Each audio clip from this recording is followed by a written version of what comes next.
Hasta hace menos de una semana era aceptado por los ciudadanos mexicanos el hecho de que seguramente irían a parar a prisión dos expresidentes, uno de nombre Enrique P. y otro llamado Felipe C. ¿Sí? Ya ustedes saben clarísimamente a quién me refiero. Sin embargo, el punto era que en la interrelación, hablando con el mexicano promedio, me decían, Jota, pero estos dos simplemente son fichas de un mafioso mayor, cuyo nombre es Salinas de Gortari, y que realmente es muy difícil o imposible dar con él, porque además de ser una mente brillante para la maldad, seguramente que había tomado todas las precauciones para no ser incriminado y tenía mucho poder, tiene mucho poder de tal manera que se ha librado de todas las investigaciones que algún día pudieran alguien pensado abrirle.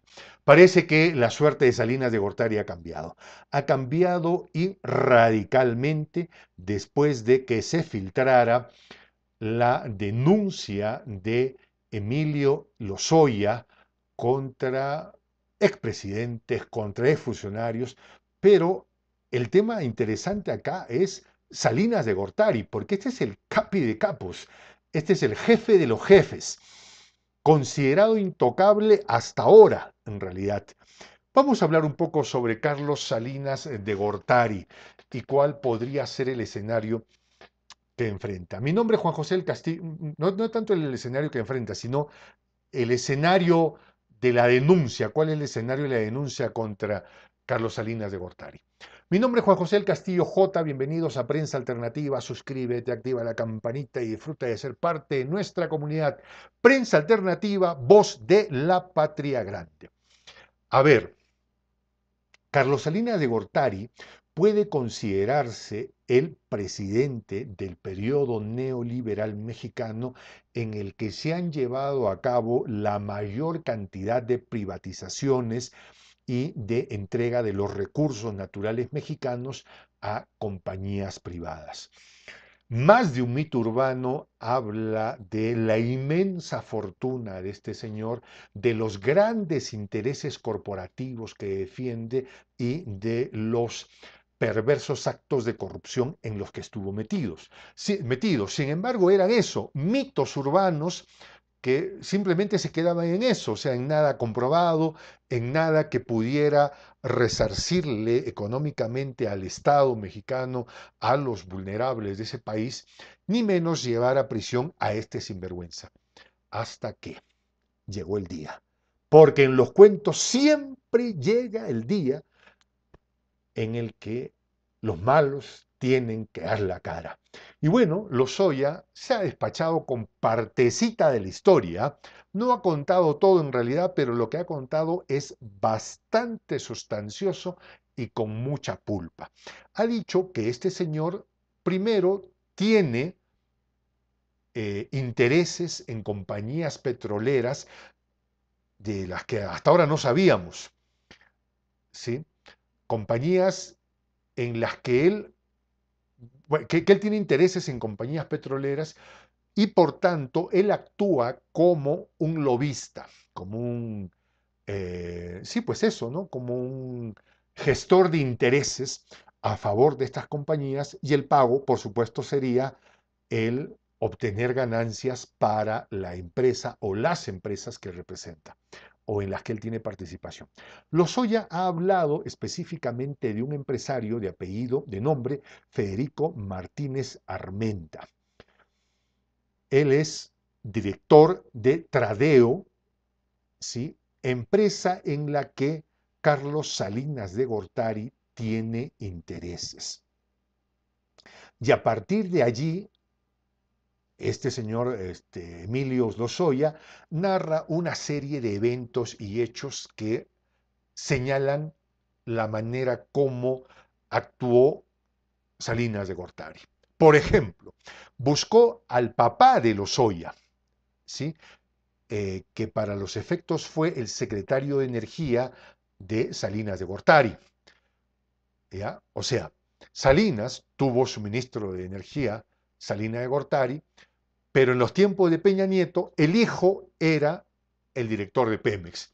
Entonces Salinas de Gortari lo buscó a quien fue su secretario y le dijo, oye, tienes que ayudarme a hacer negocios porque necesitamos meterle activos para que la gente tenga dinero, para que esto se pueda mover.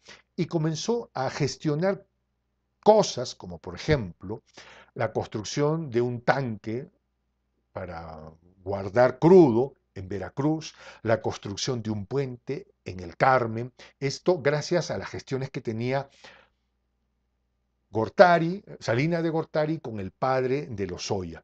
En esta misma historia ya está comprobada, o bueno, intenta demostrar Lozoya, y tendrá que hacer, que en estos negocios también estuvo metido el hijo de Carlos Salinas de Gortari, Juan Cristóbal Salinas. ¿Ya? Entonces comienzan por primera vez a tocarle la puerta, a estar cerca de la biografía de Salinas. Este es el malo de los malos, este es el más sinvergüenza de todos.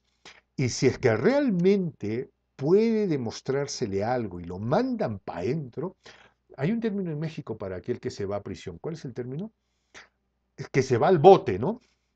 Si logran mandarlo al bote a este, de verdad que la historia de México cambia. O sea, claro, una cosa es que lo manden al Sonso de Peña, al Borolas de Calderón, eh, ya, pero que lo manden al bote a Carlos Salinas de Gortari significaría que la clase política corrupta neoliberal que saqueó México ha terminado. Que no solo ha sido jubilada, sino que ha sido enviada al cadalso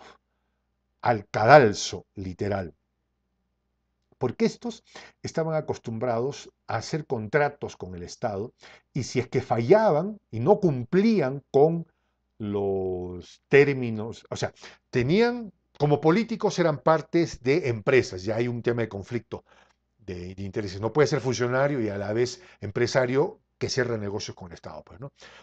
Ya, pero al ser parte de estas empresas se hacían negocios con el Estado.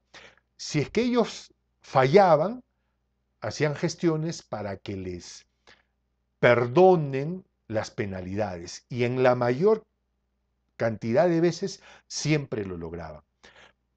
Pero cuando estaban en la empresa y tenían negocios con el Estado y querían ganar, entonces hacían que Pemex o el Estado fallara en alguno de los términos del contrato que habían y pedían cuantiosísimas reparaciones y penalidades, en el caso específico uno que se gestionó con la empresa 13, ya con ese, pero 15 millones de dólares, gestiones que pasaron a través de Lozoya, dice él, porque lo obligaban a hacer estas por órdenes de Peña Nieto, por órdenes de Villegaray, ¿sí? Y que le decían, pague usted esto. Él dice que él no quería pagar, ¿ya? Que él se negó. Y cuando salió de Pemex, quien pagó estos 15 millones a la empresa 13 fue alguien llamado Antonio González Anaya, que para los efectos es el concuñado de Carlos Salinas de Gortari. Estos solo son unas pinceladas, unas aproximaciones para saber todas las marranadas de este sujeto malvado que, siendo el capo de capos, el jefe de los jefes, de los malvados que saquearon México, ahora parece que tendrá, no es que parece, o sea, cuando menos va a tener que presentarse frente a un juez a defenderse y a dar su testimonio frente a la denuncia que ha hecho Lozoya. O sea, ese ya es un escenario, por decirlo menos, impensable. ¿Ya? A nadie se le hubiera ocurrido hasta ahora ver a Carlos Salinas de Gortari frente a un juez. Eso me parece ya un avance brutal, brutal. Y de allí a que luego eso pueda convertirse en probarse algún delito y una sentencia, ya como le digo, no solo cambia la historia de México, cambia la historia de toda Latinoamérica. Mi nombre es Juan José El Castillo J. Gracias por estar en el programa, gracias por estar en Prensa Alternativa, Voz de la Patria Grande. Suscríbete, activa la campanita y disfruta de ser parte de nuestra comunidad. Tupananchis Kamaj. Hasta volver a vernos en el quechua milenario, en el idioma de los incas.